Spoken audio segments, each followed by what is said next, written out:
আসসালামু আলাইকুম। আশা করি সবাই ভালো আছেন। সবাইকে নতুন বছর ২০২৬-এর আন্তরিক শুভেচ্ছা। ভিডিওর প্রথমে আমার পরিচয়টা দিয়ে নেই। আমি নাসিবা, তুরস্কের স্পার্তা শহরের সুলেমান ডেমিরাল ইউনিভার্সিটিতে আইএসটিবি এবং ওয়াইটিবির জয়েন্ট স্কলারশিপ প্রোগ্রামে ফুললি ফান্ডেড স্কলারশিপ নিয়ে সাংবাদিকতায় পড়াশোনা করছি।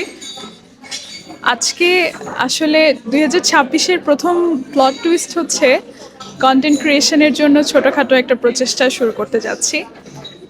সেই জন্যই আজকের ভিডিওটা করা। এই বিষয়টা নিয়ে আমি আসলে আমার শুভাকাঙ্ক্ষীদের এবং বড়দের পক্ষ থেকে অনেক পরামর্শ পেয়েছি, তাই ছোটোখাটো চেষ্টা করতে চাই। এই প্ল্যাটফর্মের মাধ্যমে আসলে আমি যেই স্কলারশিপ নিয়ে আমার ব্যাচেলার্স পড়তে এসেছি সেই স্কলারশিপ জার্নি এবং তার পাশাপাশি বাংলাদেশি স্টুডেন্টদের জন্য বিদেশে পড়াশোনার যেসব সুযোগ আছে, যেসব স্কলারশিপের সুযোগ আছে সেই বিষয়গুলো শেয়ার করতে চাই। এবং তার পাশাপাশি আমার কিছু ক্যারিয়ার ডেভেলপমেন্ট রিলেটেড কোর্স করার সুযোগ হচ্ছে, সেই বিষয়গুলো শেয়ার করতে চাই। কিছু ট্রাভেল করার সুযোগ হয়, হয়তো সেই মেমোরিগুলোও আপনাদের সাথে শেয়ার করতে পারবো।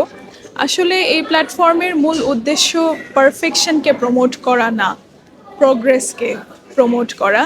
এটা আসলে আমার নিজের লাইফেও একটা অ্যাকাউন্টেবিলিটি, একটা প্রোডাক্টিভিটি নিয়ে আসার একটা লিটল অ্যাটেম্পট। তো আপনাদেরও যদি study, motivation, travel, progress, career development এই বিষয়গুলো নিয়ে ইন্টারেস্ট থাকে এবং বিদেশে স্কলারশিপ, তাহলে অবশ্যই পেজের সাথে থাকবেন। ভিডিওর এই পর্যায় পর্যন্ত যদি দেখে থাকেন তাহলে অনেক ধন্যবাদ। যদি সুযোগ হয় তাহলে একটা ছোটোখাটো অ্যাপ্রিসিয়েশন, একটা কমেন্ট রেখে যাওয়ার চেষ্টা করবেন। ভিডিওটা একটা প্রশ্ন দিয়ে শেষ করতে চাই। ২০২৬ সালে যদি আপনাদেরকে যে কোনো একটা লক্ষ্য পূরণ করার সুযোগ দেওয়া হয় তাহলে আপনার সেই লক্ষ্যটা কি হবে এটা কমেন্ট বক্সে জানাবেন। আবারও কোনো একটা ভিডিওতে দেখা হবে ইনশাল্লাহ। সেই পর্যন্ত ভালো থাকবেন। আসসালামু আলাইকুম।